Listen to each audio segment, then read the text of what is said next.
senadores en el año 2013-2014, el año de las reformas estructurales, y en el año 2016-2017, ambas en el segundo año de ejercicio de estas dos legislaturas. Cedemos el uso de la voz al maestro Gustavo Sotelo.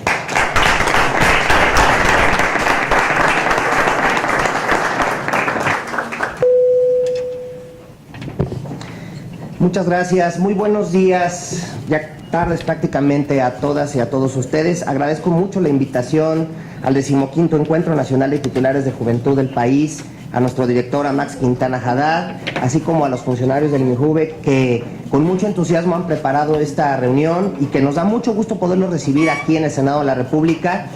Ya escucharon ustedes al senador Enrique Burgos con un mensaje político importante sobre el trabajo que se hace aquí, sobre la función a la que están llamados, y yo les diría, esta es la casa del Pacto Federal, esta es la casa de las entidades federativas, y qué mejor que poder realizar este tipo de encuentros en este lugar donde precisamente confluyen los diferentes estados de la República y la Ciudad de México para tratar de encontrar la solución a los grandes desafíos que tiene nuestro país, no solamente actualmente, sino por venir. Entonces, sean ustedes muy bienvenidos y yo agradezco mucho la invitación para poder compartir algunas reflexiones sobre un tema que es un poco ajeno en términos generales a la sociedad mexicana si no se tiene una vinculación directa con los trabajos legislativos. Y en este sentido trataré de darles algunas líneas sobre la introducción al trabajo parlamentario. Hablaré fundamentalmente en 4 partes esta exposición. Fundamentalmente lo primero es hablarles un poco de la función que tiene el Poder Legislativo, que todo el mundo tenemos idea más o menos de para qué sirve un Congreso, para qué sirve un Poder Legislativo, pero no tenemos la claridad de cómo esto se traduce en nuestra vida cotidiana. ¿Cómo está constituido el Congreso General, particularmente la Cámara de Senadores, que ahora es sede del encuentro que ustedes llevan a cabo? La estructura y organización, y la parte nodal de esta exposición, que es esta introducción al procedimiento legislativo. Ya de acuerdo al programa, ustedes tendrán más tarde la oportunidad de tener un taller de técnica legislativa con una perspectiva de género. Ahí les darán ya muchos más detalles sobre esta parte. Digamos que esto será un esbozo general para que lleguen ustedes preparados a un tema que pareciera demasiado técnico y muy complejo, pero que sin duda es de la mayor importancia, porque seguramente les permitirá en sus respectivas entidades federativas estar muy atentos a lo que desarrollan sus respectivos congresos en materia fundamentalmente de procedimientos parlamentarios, y de qué manera pueden ustedes, como responsables de los asuntos de la juventud de sus entidades federativas, ir vinculando a la ciudadanía joven con la participación política en los órganos legislativos del país. La función del Poder Legislativo, en términos generales, para no hacer mucha teoría, se puede dividir en 3 grandes rubros. Uno, la función de representación, la función legislativa y la función de control. La función de representación está fundamentalmente consagrada en nuestra Constitución a partir del voto ciudadano. Esto es, el conglomerado de mexicanos no tenemos la posibilidad de reunirnos en un local para tomar las decisiones que afecten a todo el país. Por lo tanto, hay que designar representantes que lleven la voz de la población y de las entidades federativas a un órgano nacional para poder ejercer estas atribuciones que la propia Constitución determina, que la más importante de ellas es la expedición de normas generales. En este sentido, la representación política se da en una doble vertiente. Por lo pronto, en la Cámara de Diputados, los diputados son representantes de la nación, esto es, son representantes de la población y de las respectivas formaciones poblacionales en todo el país, en los distritos, mientras que en el Senado de la República la representación es de las entidades federativas.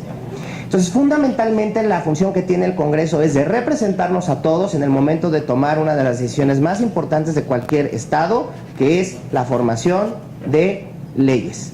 La función legislativa, que es propiamente la función que desarrollan los órganos legislativos, que está asociada a la posibilidad de elaborar normas generales. Nuestra Constitución establece 2 tipos de normas que puede expedir el Congreso. Estos son las normas generales y los decretos.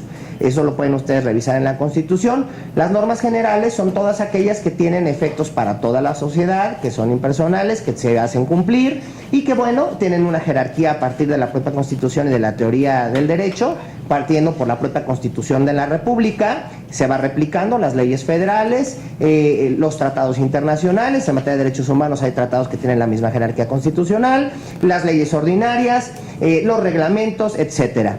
Y aquí es muy importante considerar también que en las entidades federativas también hay un orden constitucional. Esto es, tienen ustedes una constitución de su entidad federativa y tienen leyes de las entidades federativas, y existen unas leyes donde participamos todos, que son las leyes generales. Las leyes generales que son concurrentes. Esto significa que participan en la materia concreta de que se trate el Congreso de la Unión, Cámara de Diputados y de Senadores, y las propias entidades federativas al tener que replicar una materia. Por ejemplo, hay varios casos en materia de la juventud, en materia de mujeres, en materia de vivienda. Hay leyes generales que los congresos deben de replicar y bueno, esta es la función primordial que lleva a cabo un poder legislativo. Y la tercera y la más importante desde mi perspectiva en el equilibrio de los poderes es la función de control. La función de control está asociada fundamentalmente a poder ejercer mecanismos para que el poder público, que como ustedes saben está dividido o distribuido más que dividido en tres grandes funciones en nuestro país, puedan desarrollarse de la mejor manera. Tenemos la función ejecutiva, la función legislativa y la función jurisdiccional. Paralelamente a estas funciones, el poder público ahora reconoce otras funciones adicionales que son las que desarrollan los organismos que tienen autonomía constitucional, sí que sin ser poderes, sí son función terminal en sus respectivas competencias. Por ejemplo, derechos humanos, por ejemplo, política monetaria, Banco de México, por ejemplo, organización de las elecciones, en el caso del INE, y otros más. Entonces, la función de control es la que se lleva fundamentalmente para evaluar, para revisar y para supervisar el trabajo que se desarrolla fundamentalmente en la relación que se establece entre legislativo y ejecutivo. Esto es, la supervisión que hace el Poder Legislativo de las acciones del Ejecutivo, y esto se hace de distintas maneras. Uno, pueden ser los informes de labores que se presentan cada mes de septiembre. Nosotros empezamos nuestro año de labores en septiembre.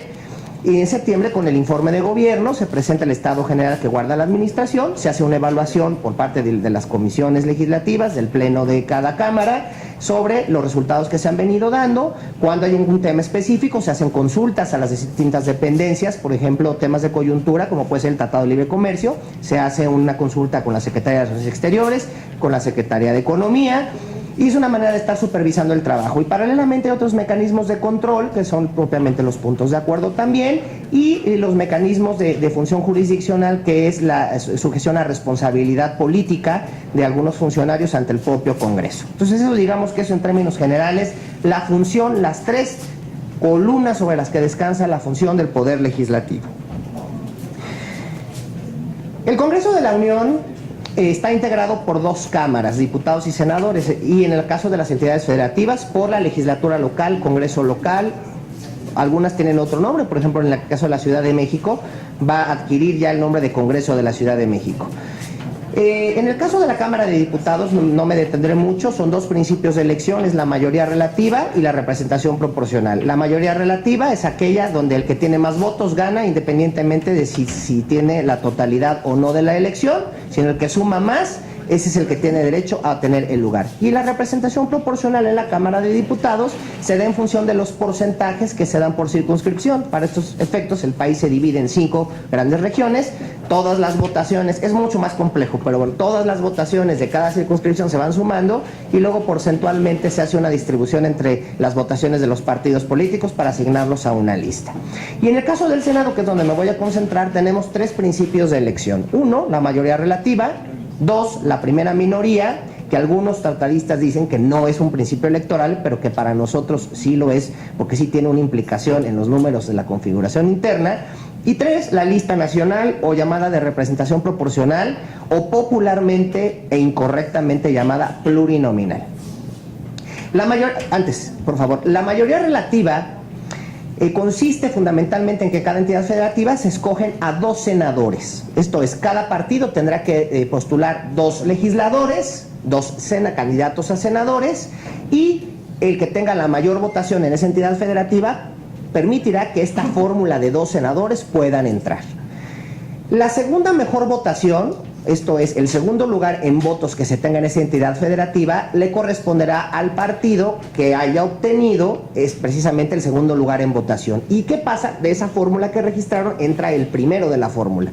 Por eso es importante que ustedes puedan comprender que siempre para el Senado se eligen dos fórmulas: el que encabeza la fórmula y una segunda fórmula. Si ganan en un estado la elección, entran los dos. Si queda en segundo lugar, entra el que encabeza la fórmula. Entonces, sí tiene sentido hablar de la primera minoría, porque esto permite que un partido pueda tener, por ejemplo, el 48% de los votos y otro el 46%, prácticamente tienen casi el mismo porcentaje de voto popular. Y lo que permite la primera minoría es compensar la votación que eventualmente se quedaría sin representación al tener el 48% la mayoría. Entonces, esto permite generar un equilibrio en la mayor parte de las entidades federativas, donde siempre el primer lugar y el segundo lugar tienen una posibilidad de participar, y eso responde a una representación también ideológica. Esto es, puede ser que gane la izquierda y que la derecha sea la primera minoría o viceversa, y esto genera también equilibrios importantes para la eficacia de un Congreso. Y finalmente, la lista nacional. La lista nacional es una lista, yo les hablaba de 5 circunscripciones o 5 regiones del país. Para estos efectos se toma a todo el país como una sola circunscripción, y las votaciones que se van dando en las entidades federativas por partidos se van haciendo una especie de sumas, y luego se hace una fórmula matemática que le llaman de cociente natural y resto mayor, que no es otra cosa que una regla de 3, para ir asignando de acuerdo a los porcentajes un número determinado de senadores a los partidos políticos. Entonces, el Senado tiene 128 integrantes. De estos 128, 64, la mitad, son elegidos por el principio de mayoría relativa. Esto es 32 entidades por 2 fórmulas, 64, 32 de minoría, de primera minoría, que son los segundos lugares, y 32 más de esta lista de la que estamos hablando. Si un partido político tiene el 50% de la votación en todo el país, le tocará el 50% de la lista de 32. Esto es 16. Términos más o menos llanos. Es un poco más complicada la distribución de diputados y de senadores. El INE se tarda mucho en hacerla por lo mismo, porque bueno, hay que sumar ahí porcentajes y mínimos y máximos, pero en términos generales así funciona la distribución de senadores. Ya que tenemos a los senadores integrados en el cuerpo colegiado a partir de septiembre con una duración de 2 legislaturas, esto es 6 años, se constituyen fundamentalmente 3, digamos, columnas base del trabajo legislativo. Una, los órganos de gobierno; 2, los grupos parlamentarios; y 3, las comisiones. Los órganos de gobierno fundamentalmente son 2 en el Senado: es la mesa directiva y la Junta de Coordinación Política. La mesa directiva, que es la encargada de la administración y el gobierno interno del Senado de la República, la que fundamentalmente se eligen un presidente, 3 vicepresidentes y tantos secretarios como partidos políticos allá representados. Esto puede variar, hay veces que hay acuerdo político para crear una vicepresidencia adicional o una secretaría adicional, pero la estructura legal es esta. Y la Junta de Coordinación Política, que es un órgano de naturaleza, como su nombre lo dice, eminentemente político, que es donde se construyen los acuerdos para permitir la operatividad del órgano.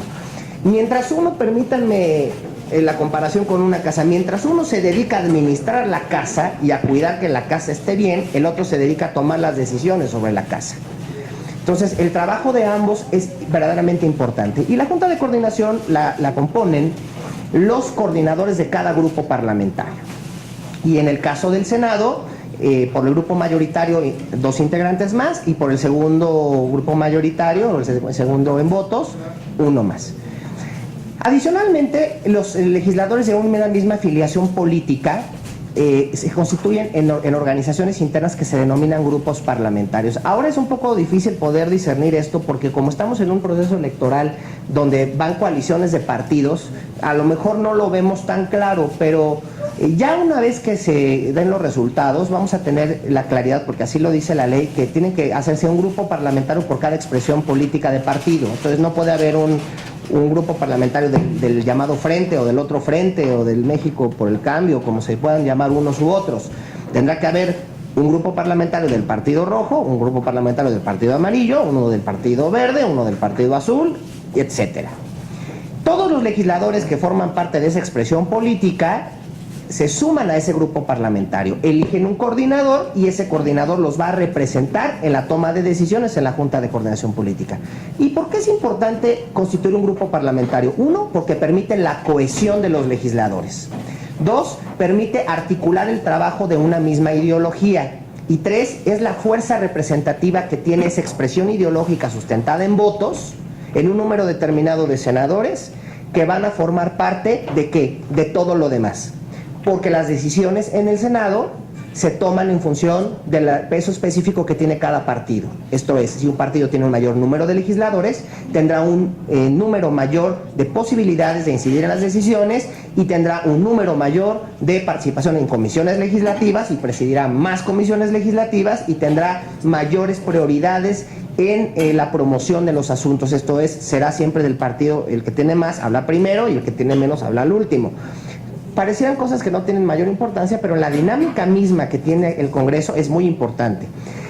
Considerando también que para la aprobación de una ley pues se requiere la mitad más uno de los votos de este Senado. Entonces siempre los partidos tratan de hacer los bloques legislativos para tratar de conseguir estos votos y poder aprobar la ley.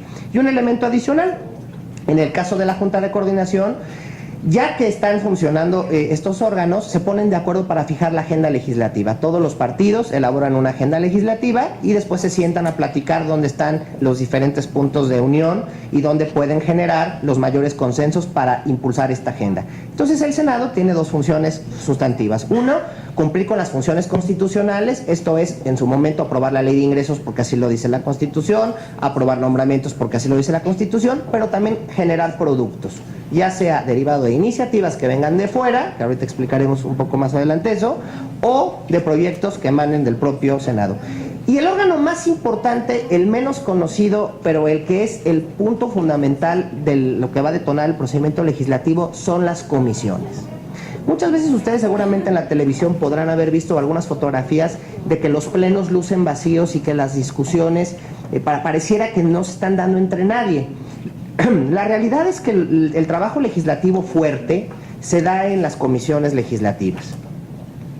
Las comisiones legislativas son órganos técnicos que se constituyen al interior de cada Cámara de acuerdo a la competencia que tienen en correspondencia con la administración pública. Hay varios tipos de comisiones, pero las ordinarias fundamentalmente responden a la competencia de la administración. Esto es, hay una comisión de gobernación, hay una comisión de hacienda, hay una comisión de exteriores, hay una comisión de juventud, hay una comisión de cultura, y hay otro tipo de comisiones especiales que se constituyen para darle un seguimiento puntual a los trabajos legislativos, cuestiones de coyuntura, y otras que tienen otras funciones como las comisiones de vigilancia o las comisiones jurisdiccionales que tienen una naturaleza distinta.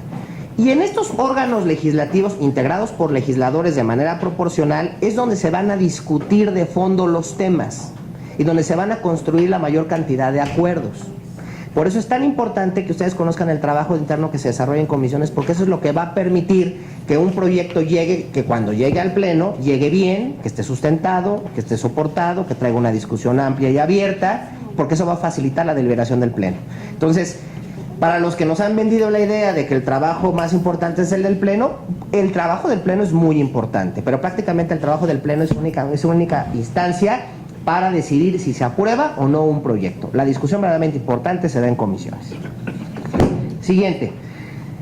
Vamos a hablar un poquito del procedimiento legislativo en los minutos que nos quedan, comenzando por una distinción normativa. No sé cuántos abogados hay aquí en la mesa, y no es necesario que lo sean tampoco, pero siempre hay un plurito entre los que dicen, ¿es el proceso legislativo o el procedimiento legislativo? Y pregunto lo de los abogados porque los que sean especialistas en derecho tendrán una mejor noción de que el tema o el término proceso se aplica más bien a los temas que tienen que ver con un procedimiento llevado ante un tribunal donde hay una pretensión de un actor y hay una circunstancia también de un demandado y se le demanda al órgano la resolución determinada. Entonces el término proceso está más bien asociado a la función jurisdiccional y no así a la función legislativa. Pero bueno, nuestra Constitución habla de proceso, hay muchos autores que hablan de proceso, yo prefiero hablar de procedimiento legislativo. El tema de procedimiento es mucho más amplio, el procedimiento tiene varias fases, los procesos son cortos y dentro del procedimiento legislativo también tenemos procesos que no son jurisdiccionales, pero que son también, digamos, microcosmos dentro de este gran universo que es el procedimiento legislativo. Para efectos prácticos, Dividiremos en 3 el procedimiento legislativo, que es aquí donde yo creo que les puede interesar mucho más por la función que desarrollan en las entidades federativas. La etapa prelegislativa, la etapa legislativa propiamente, que es fundamentalmente el artículo 72 y los supuestos de aprobación de una ley, y la etapa postlegislativa. La etapa prelegislativa, en mi opinión, tiene tiene dos componentes, el material y el formal. ¿Qué es la etapa prelegislativa? Es lo que está antes de que se promueva una iniciativa y que llegue formalmente al órgano. Y es aquí donde las instituciones que desarrollan política pública tienen una labor importante, porque lo que hacen en términos materiales es primero la identificación de un problema social. Y ustedes en sus entidades federativas desarrollan prácticamente política pública en apoyo a la juventud y pueden identificar muchos de los problemas que tiene la juventud y tratar de resolverlos por la vía legislativa. Entonces, y esto aplica para cualquier supuesto, no nada más para los quienes desarrollan política pública. Entonces, lo primero es la identificación de un problema social. Después hay que hacer una revisión del marco legal. Esto es, ¿el marco legal prevé la solución para ese problema social? ¿Sí o no? ¿No lo prevé y es necesario o basta con una acción administrativa? Hay veces que con una acción administrativa pueden resolverse cosas. Hay veces que no es suficiente y se requiere una armonización legal. Aquí esto tendrá mucha relevancia porque ustedes podrán impulsar ante sus respectivos congresos eventualmente los cambios que requieran a la legislación de juventud o las transversales con otras materias que afecten la política pública en materia de juventud. Después hay que hacer una revisión si ya decidimos que sí hay que hacer una reforma, si esta va a ser preventiva o correctiva. La mayor parte de las normas pretenden resolver problemas sociales, circunstancias que ya están sucediendo, pero en un adecuado funcionamiento de la labor legislativa es importante hacer una valoración de las normas correctivas, o sea, adelantarse al fenómeno social.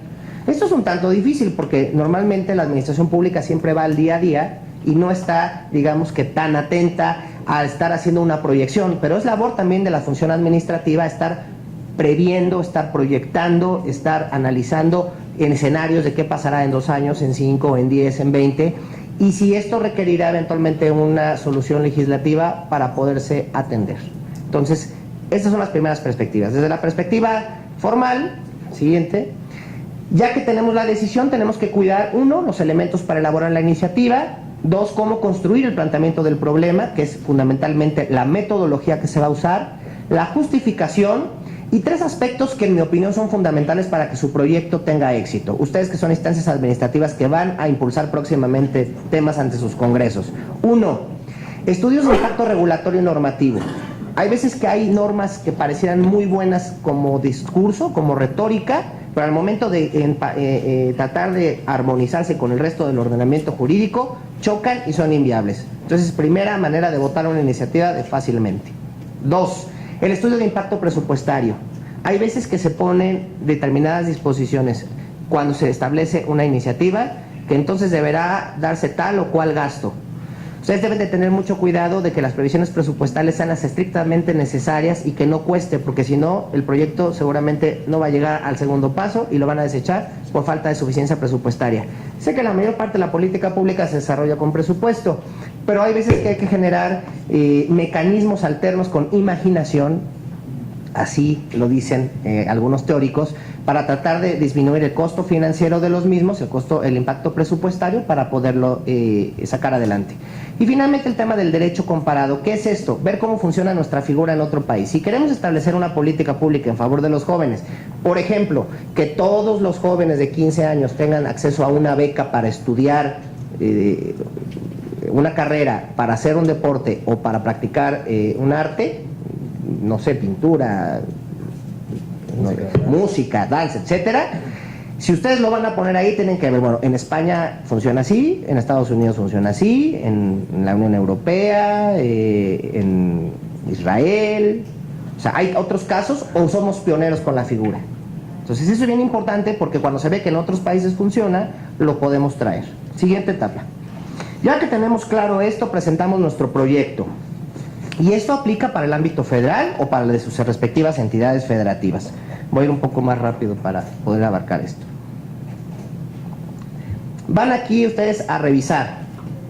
Este texto normativo incluye varias leyes, parte de las leyes, o va a ser una nueva ley. Va a derogar una que ya existe o abrogar, que es eliminar completamente una ley. Se trata de un texto normativo inédito, esto es nuevo completamente, no hay. Se trata de un texto normativo parcialmente inédito, esto es una nueva ley de juventud, ya hay una ley de juventud, pero resulta que esta trae más principios, entonces adición de nuevos capítulos, incisos, y lo que se busca es hacer una modificación para adicionar texto, reformar texto o derogar texto. Entonces esto lo tendrán que ver en su iniciativa.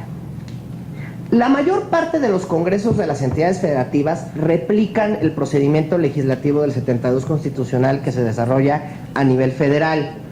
Esto puede tener una serie de cambios, les damos la visión general aquí interna y ustedes podrán revisarlo en sus respectivas constituciones.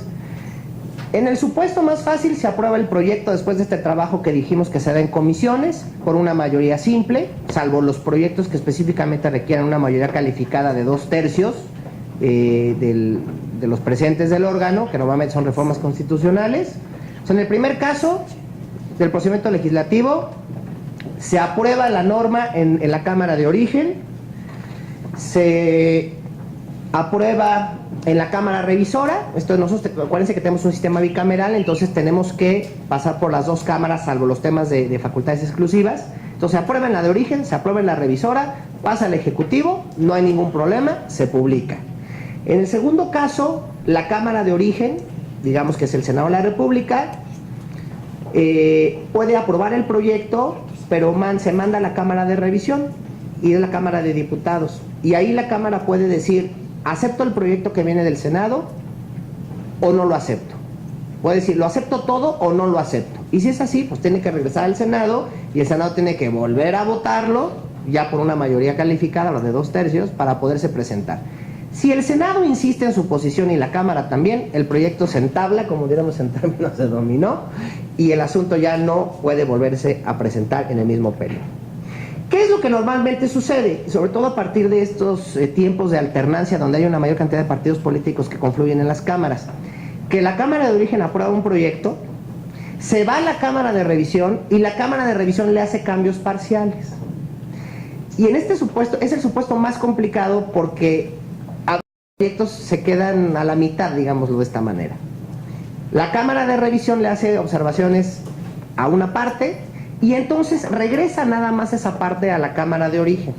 La nueva discusión que se dé en la Cámara de Origen, en este caso supongamos que es el Senado, solamente puede ser sobre esos aspectos. Y ahí tenemos de dos sopas. Una, que el Senado diga, tiene razón la Cámara de Revisión, voy a tomarlos en consideración y entonces ya los hago míos.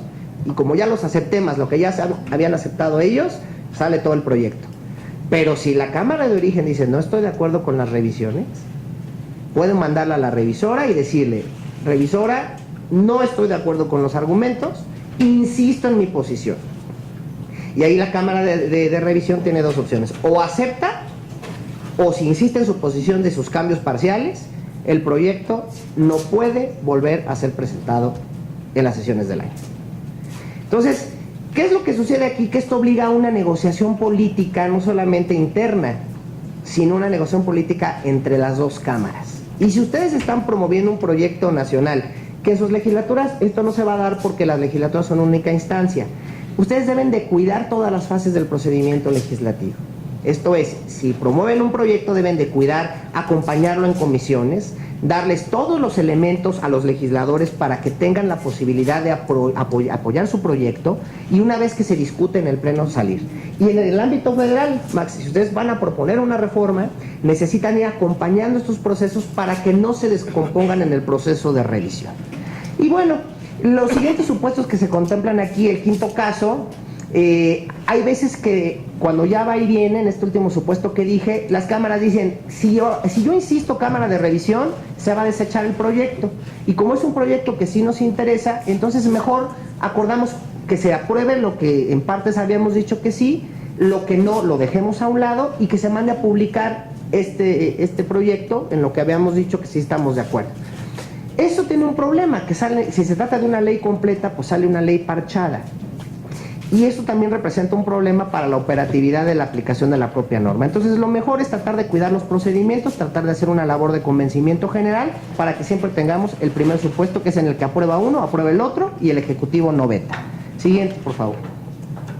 Y finalmente aquí tenemos el tema de cuando se da el resultado de que pasa al Ejecutivo, y a veces el Ejecutivo también hace las observaciones correspondientes. Antes se establecía un plazo determinado, ahora si no se hace por parte del Ejecutivo la prevención, agotado el plazo, el proyecto se tiene que mandar publicar.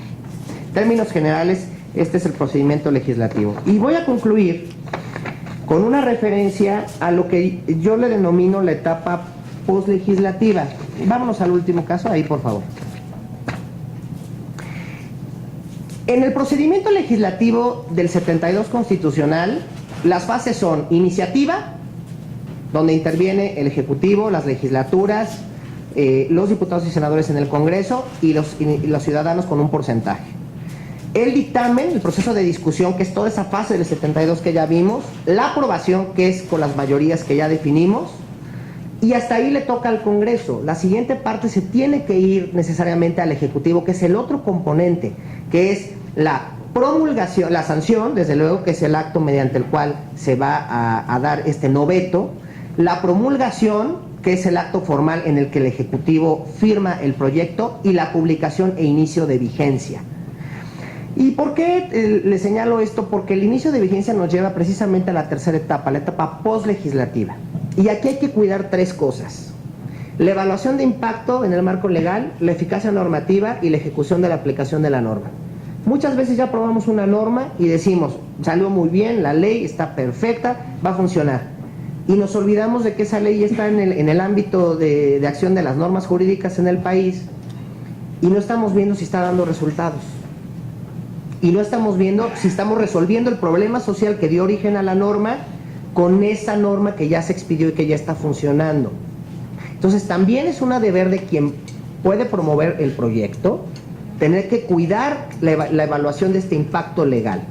Y el impacto legal tiene una parte formal y una parte material. La material es esta que ya les describimos, y la formal es cuando viene una impugnación. Una norma mal hecha, una norma que trae preceptos contradictorios, una norma que atenta contra principios constitucionales, no va a llegar a su impacto de marco legal. Va a ser impugnada ante los órganos jurisdiccionales respectivos. En el caso de sus respectivos estados, ante la Sala Constitucional, ante el Tribunal Superior de Justicia, y en el caso del ámbito nacional, ante la Suprema Corte a través de los mecanismos de control de constitucionalidad que existen.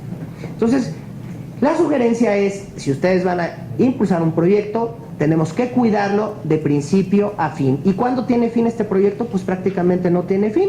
Hay que acompañarlo mientras dure su vigencia, mientras ustedes continúen desarrollando la actividad administrativa, porque este proyecto lo que va a permitir es que ustedes tengan la función o la funcionalidad que les va a dotar el ordenamiento para que puedan desarrollar su política pública. Entonces, con esto muy general, termino. Les agradezco mucho su paciencia y haber escuchado. Esto normalmente se explica en todo un semestre de Derecho Procesal, de Derecho Parlamentario, de Derecho Procesal Legislativo. Pero bueno, que ustedes se lleven la idea, lo más importante de esto es no aprenderse las fases, eso está en la ley, sino la importancia que tiene un proyecto, la elaboración de un proyecto, cómo va a impactar el proyecto en la resolución de un problema social y cómo ustedes tienen que venirlo acompañando. Y en este proceso, que tiene también una parte bien importante, los institutos o las instancias de la juventud en las entidades federativas tienen dos tareas. Uno, promover la participación política de los jóvenes. ¿Para qué? Para promover iniciativas ciudadanas, que es un tema muy importante que hay que aprovechar en nuestra Constitución. Y dos, ser ustedes instancias creadoras, creativas, imaginativas, para poder presentar proyectos a sus legislaturas o en el ámbito nacional para desarrollar principios que permitan traducirse en políticas públicas que a su vez representen acciones de gobierno para resolver problemas sociales. Muchas gracias.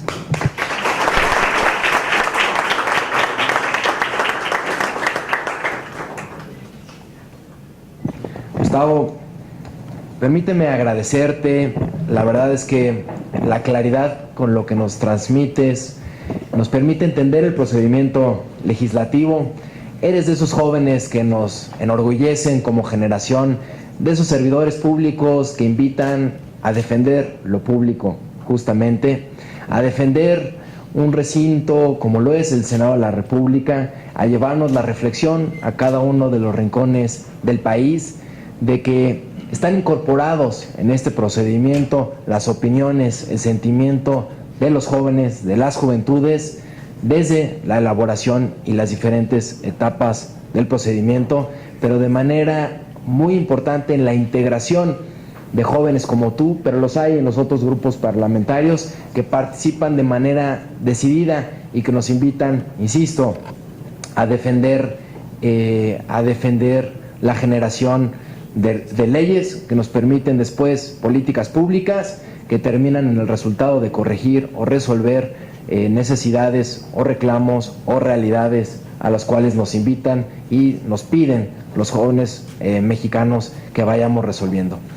Como tú lo sabes, el día de hoy estamos reunidos tomadores de decisiones en política pública a nivel de juventud, para este sector poblacional particularmente, jóvenes que en cada una de sus realidades, en cada una de sus entidades, se rigen bajo un marco jurídico distinto.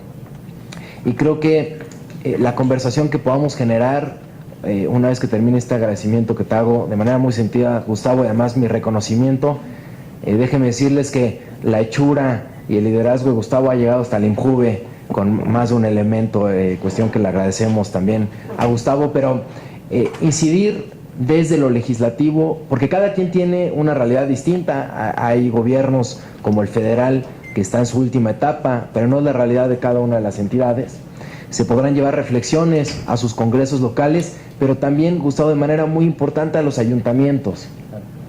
Tocaste un tema medular, que es el trabajo que se puede generar en las comisiones, en donde inclusive como titulares de juventud ustedes pueden ir a participar, pueden llevar reflexiones, pueden hacer propuestas de ley, pero también de puntos de acuerdo y de discusiones que se tendrán que hacer en el Poder Legislativo.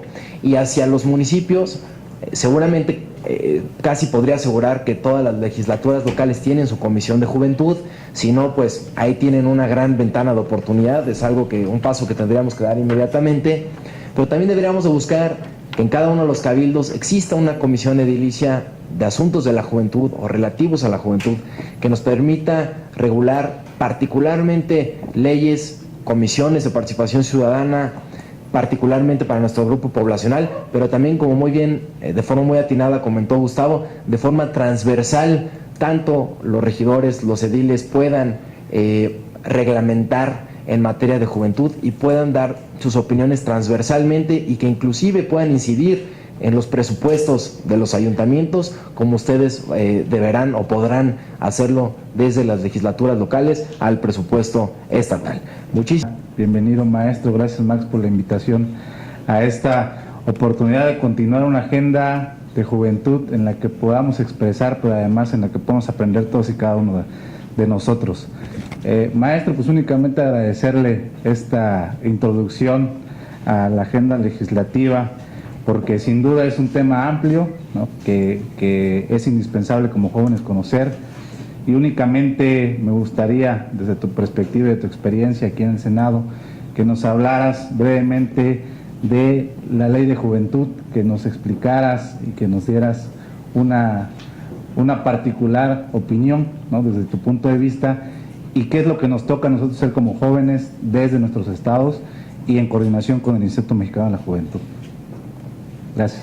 Perdón ahí que interrumpa tantito. Muchas gracias, Gerardo. También sería bien importante un comentario así breve, pero que nos puedas platicar un poquito de la experiencia oaxaqueña en torno a la reglamentación, particularmente de los municipios que se rigen por usos y costumbres. Muchas gracias, Gerardo, por la aportación. Hay algo que yo no comenté porque, bueno, el tema que me dieron era un tema más bien ligado, técnico al procedimiento, pero creo que en nuestro país en este momento, al margen de cualquier consideración de partido, o sea, yo lo quiero ver desde el punto de vista de la responsabilidad pública, es bien importante cobrar importancia sobre la noción de lo que significa la interrelación entre los órdenes de gobierno. O sea, las épocas en que se pensaba que lo federal tenía que ir arrastrando a lo estatal y lo estatal a lo municipal ya está muy rebasado.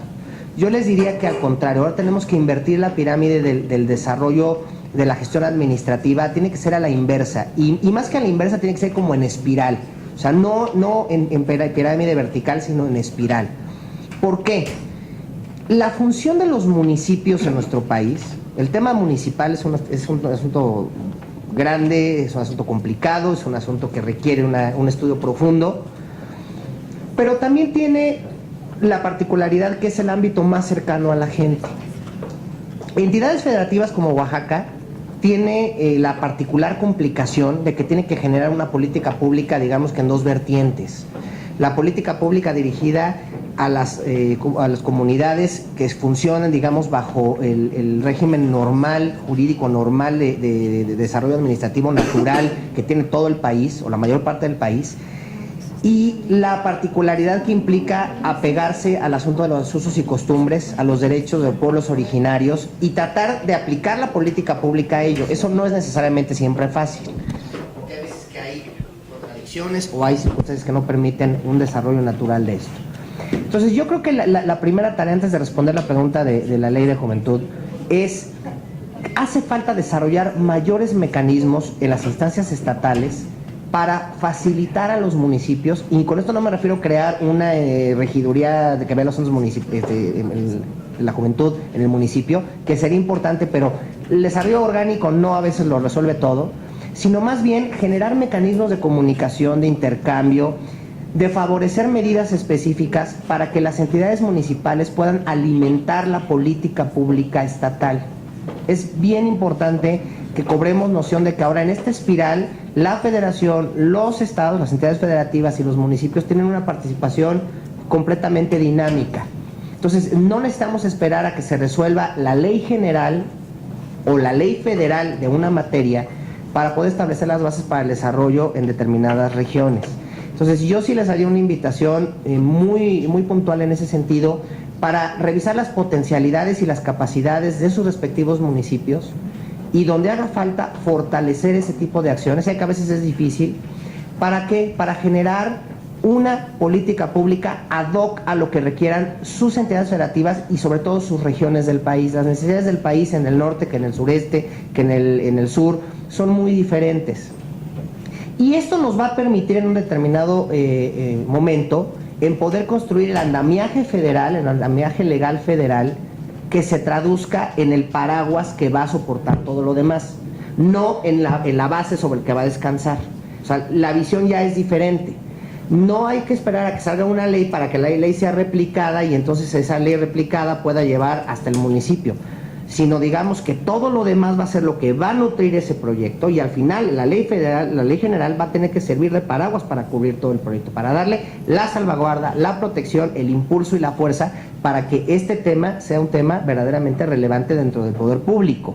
Entonces, ¿qué es lo que estamos viendo? Hace falta una ley de juventud. Yo creo que hace falta modernizar, no una ley, sino hace falta hacer un análisis, repito, transversal de todas aquellas normas en las que tenemos capítulos específicos que inciden en el desarrollo de la juventud. Por ejemplo, en el tema educativo ya tuvimos un avance sustantivo con la reforma educativa, desde que se está planteando ya de una manera muy diferente el esquema de cómo tendrá que darse la educación en los próximos 10 años.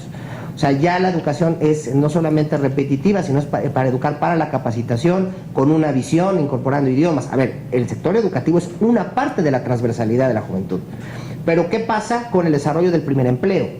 ¿Qué pasa con el desarrollo de los mecanismos para que los jóvenes se inserten al mercado productivo, pero no como empleados, sino como emprendedores? O sea, la parte que tiene que ver con el sector de la economía.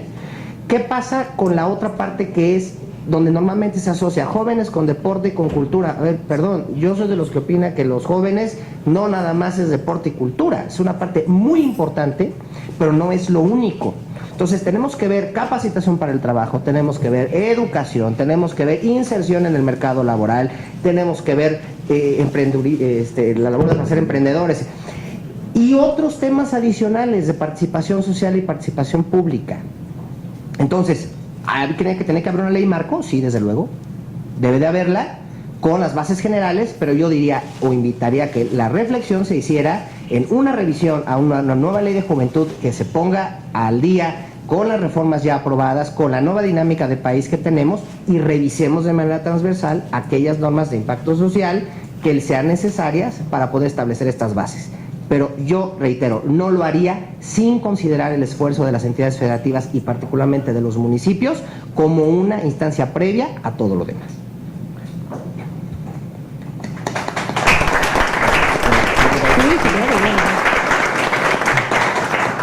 Por ahí, Jorge, sí, claro que sí. Bueno, primero que nada felicitarte por la ponencia y pues fíjate que por ahí hemos estado teniendo una constante con todos los jóvenes en materia de innovación y cómo es que se les va a proteger con toda esta tecnología que se viene y que bueno, que me has dicho ya está. Hoy pues estamos viendo ya coches que se manejan solos, estamos pasando mucho de la manufactura a la manufactura, pero ¿de qué manera se le puede dar una certeza al joven de lo que si está estudiando realmente le va a valer para el futuro inmediato, ¿no? Porque si estamos, o sea, sí me llega mucho joven diciéndome de qué manera sí me vas a garantizar pues un trabajo, ¿no? En este sentido, y pues bueno, hoy te estamos viendo que en todo, no solamente en la cuestión industrial, sino también hoy vemos doctores computadoras que posiblemente ya te estén diagnosticando mejor que un doctor con el que tú vas, ¿no? Entonces, ¿qué está haciendo el Senado? ¿Cómo nos estamos protegiendo para estos temas? Se escucha también, por ejemplo, las monedas virtuales. ¿Qué legislación estamos teniendo para estos temas? Bueno, son dos tópicos. El primero, ¿qué se está haciendo? Bueno, se tienen que hacer todavía muchas cosas. La realidad es que el fenómeno cibernético lo hemos visto todavía como muy alejado. Sabemos que está con nosotros todos los días, pero desde el punto de vista legislativo todavía no hemos logrado concretar. Se han tomado medidas importantes, por ejemplo, en materia de delitos cibernéticos. Algunas medidas para garantizar el tema de los flujos financieros, pero han sido insuficientes. Creo que sí se requiere hacer un ejercicio como el que platicamos al principio, de un análisis del problema social, que no se ha hecho, hay que decirlo. Se han hecho esfuerzos aislados, pero no un esfuerzo institucional consistente para revisar precisamente el impacto que tiene el desarrollo de la tecnología y de todo lo que tiene que ver con la cibernética en la vida cotidiana. Entonces creo que sí estamos todavía ahí como un reto pendiente. Creo que la próxima legislatura tendrá que abordar estos temas y creo que va a ser muy importante que eso se detone a partir de qué, pues precisamente del impulso que se dé del análisis de un fenómeno social que hagan ustedes con sus respectivos legisladores de los estados y con los partidos políticos representados una vez ya aquí en septiembre en el Senado de la República, ¿no? Sí ha habido medidas, se han tomado algunas, pero han sido todavía muy menores en comparación a lo que se requiere. Y por lo que se refiere a la parte de la capacitación del estudio, la capacitación del trabajo y la viabilidad hacia el futuro, yo soy todavía de los que opina que por más perfecta que pueda ser una máquina para realizar una operación, siempre va a tener que haber el diagnóstico humano de esa sensibilidad, de esa experiencia, de ese sexto sentido, del médico que dice sí uso o no uso la máquina para poder desarrollar una operación quirúrgica determinada. O sea, creo que sí, todavía la inteligencia artificial no nos va a sustituir a los humanos, o no, al menos no tan pronto. Creo que necesitamos generar los límites necesarios para que esto no nos rebase, efectivamente, y por lo que se refiere, porque ustedes lo enfrentan todos los días en sus estados. Hay estados donde hay un mayor desarrollo industrial que en otros, hay estados donde el sector servicios es lo que priva, el sector turismo, y entonces de repente los jóvenes no tienen una gran paleta de opciones de dónde escoger. Tienen un poco que optar por lo que hay, ¿no? Si viven en la costa, pues tendrán que dedicarse a lo que en la costa se hace, a menos que quieran abandonar su región e irse a la capital de sus estados o irse a la capital del país a revisar, a ver. Entonces lo que necesitamos generar primero es homologar el desarrollo regional, ¿no? Esto es llevar medidas de acuerdo a cada región del país y tratar de incentivar eso, precisamente, que sean productivos en lo que en sus regiones del país se trata. ¿Para qué? Para evitar la migración primero, para que el desarrollo económico se dé en sus entidades. Ahora, ¿cómo poder cuidarlo del estudio y del trabajo? Yo creo que particularmente esa labor no les toca ni a ustedes ni a nosotros, les toca a los especialistas, a los científicos, investigadores que están desarrollando precisamente estudios en materia de sociología y de desarrollo de las sociedades, hacia dónde nos estamos encaminando. Uno de los grandes problemas que yo particularmente observo es que todo el mundo quiere estudiar Derecho, o todo el mundo quiere estudiar Medicina, o todo el mundo quiere estudiar Comunicación, pero nadie quiere estudiar Ingeniería Agrícola o Mecatrónica, porque dice, oye, yo soy mecatrónico, ¿de dónde voy a trabajar? ¿No? Entonces necesitamos primero generar una sensibilización ¿de qué? De que hay una serie de carreras y de profesiones que también tienen futuro. Y después encontrar ese punto, seguramente el secretario de la Madrid en la tarde les dará más referencias de esto, de cómo lograr que esas profesiones puedan insertarse en un mercado laboral nacional o internacional, que es algo que tenemos que hacer y que no se ha hecho. ¿Cómo podemos prever que al final vamos a necesitar más médicos o más ingenieros mecatrónicos? Eso les toca a los científicos que utilizan método científico para investigar y para proyectar, y a los actuarios determinarlos. Es una parte de la política pública que tiene que hacer el gobierno en sus distintas instancias para poderlo hacer. Entonces, sí se requiere, es fundamental, sí se requiere. Pero yo creo que hay que hacerle una apuesta a otro tipo de profesiones, a otro tipo de circunstancias, de artes, de oficios, etcétera. ¿Para qué? Para que los jóvenes tengan una mayor oferta. Yo me quedaría con esa reflexión.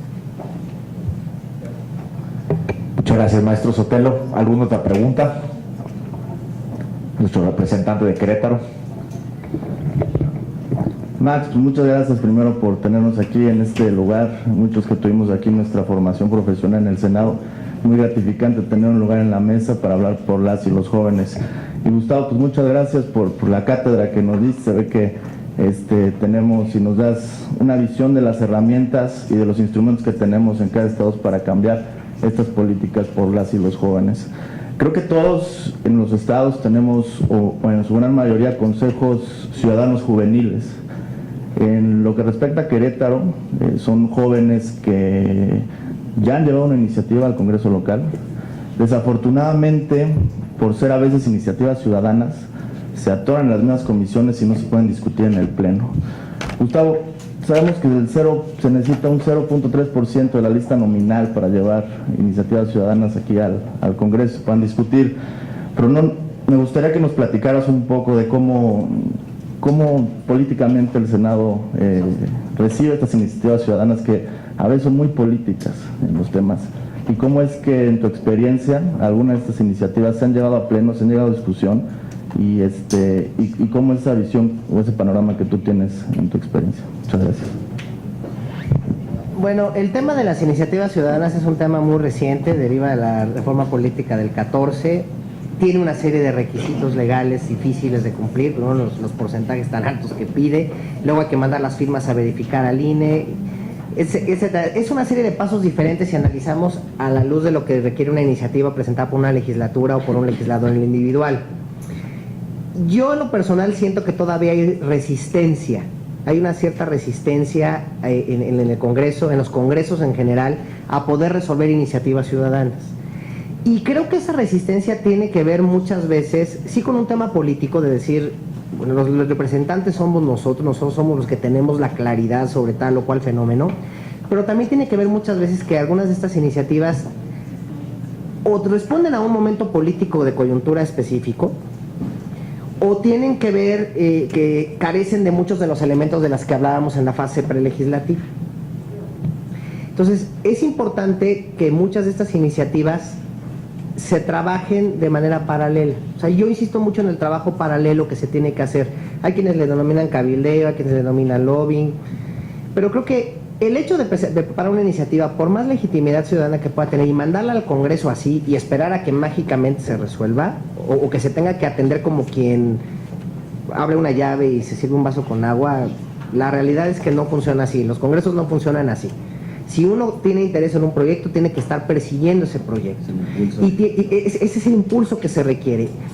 Y la parte de la iniciativa ciudadana muchas veces tiene que ver con coyunturas donde los partidos políticos no necesariamente están tan bien inmersos, ¿no? O se pretende enmendar planas. Muchas iniciativas no traen el propósito de resolver un tema de política pública, sino enmendarle planas a los partidos. Entonces ya de saque tú tienes un problema. Ahí no te la van a aceptar, ¿no? Entonces, ¿qué se necesita ir haciendo? Construyendo. Afortunadamente en esta legislatura han venido pasando fenómenos como el de la participación de las organizaciones de la sociedad civil que han venido acompañando el trabajo legislativo que se viene desarrollando. Entonces eso ha permitido que en las discusiones de los proyectos la ciudadanía esté siempre sentada en la mesa y dé sus opciones. Entonces yo creo que lo que necesitamos generar es un mayor nivel de empatía entre quienes promueven una iniciativa ciudadana y los propios legisladores en los congresos. O sea, porque igual podemos facilitar ahí mecanismos en la norma, decir que las iniciativas tendrán que resolverse en 30 días y cosas de estas, pero siempre va a haber la manera de darle la vuelta a eso. O sea, y yo creo que lo que se trata es fundamentalmente de construir un proyecto que sea un proyecto serio, que sea un proyecto que esté conforme a un problema social, que traiga un sustento técnico, que traiga casos de derecho comparado. O sea, y yo vuelvo a insistir, no se trata nada más de mandar ahí un proyecto ahí, por más que sea un tema que socialmente se vea muy bien o muy vendible de materia de comunicación, si no trae lo demás, no va a haber manera de poderlo procesar. Y la pregunta concreta, ¿se han procesado iniciativas ciudadanas en el Senado? Sí, han llegado varias. ¿Han llegado a buen puerto? Están en análisis en comisiones, ¿no? Y siguen analizando en comisiones. ¿Por qué? Pues porque no se han logrado los consensos necesarios, ¿no? Para poder encontrar el momento específico para poderlo sacar. Esa es la realidad. Al pleno no han llegado, al menos yo no recuerdo que haya llegado todavía ninguna al pleno. Y sí ha habido por ahí presiones de decir, oye, ahí estas iniciativas hay que sacarlas. Y las comisiones no se niegan a dictaminarlas, ¿eh? La realidad es que hay un esfuerzo serio. Pero dicen, así como hay una iniciativa, por ejemplo, para la reelección, dando un tema ciudadana, pues tenemos 6 de legisladores también sobre la reelección, entonces tenemos que construir un tema que armonice, o sobre la segunda vuelta, o sobre la revocación del mandato, ¿no? Estos temas tan polémicos de repente, pues sí, efectivamente hay una ciudadana, pero hay 6 de otros legisladores y de otras legislaturas, entonces ahí se requiere el momento político para la construcción del acuerdo, y si entre los partidos no hay este acuerdo para sacar el proyecto, pues por más que sea un proyecto ciudadano o de un legislador, no va a salir. Entonces, mi sugerencia es, si se impulsa un proyecto ciudadano, tratar de generar la mayor legitimidad social, pero buscar que el Congreso sea un aliado, no el rival. No es al que yo voy a demandar para que me cumpla mi pretensión, sino hay que construir del lado del legislador.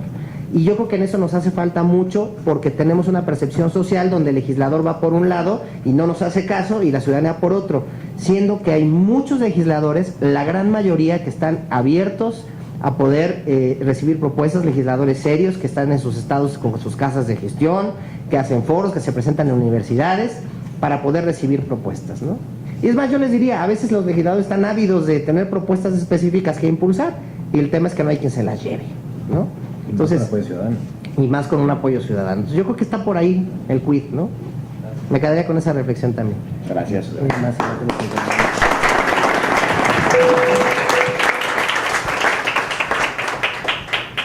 Le agradecemos al maestro Gustavo Sotelo en dirección tan rica y tan nutrida. Muchas gracias.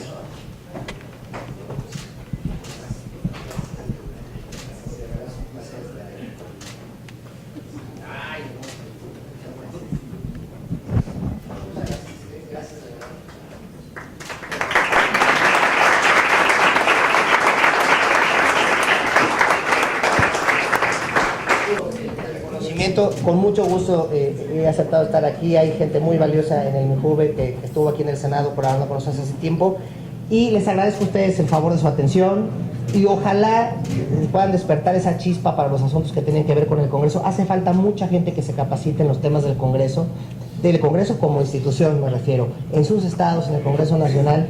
Hay poca gente que le apuesta a los temas del proceso legislativo, de la técnica legislativa, y créanme que ese es un mercado importante para quienes tengan interés de poder transformar la realidad de nuestro país desde esta función.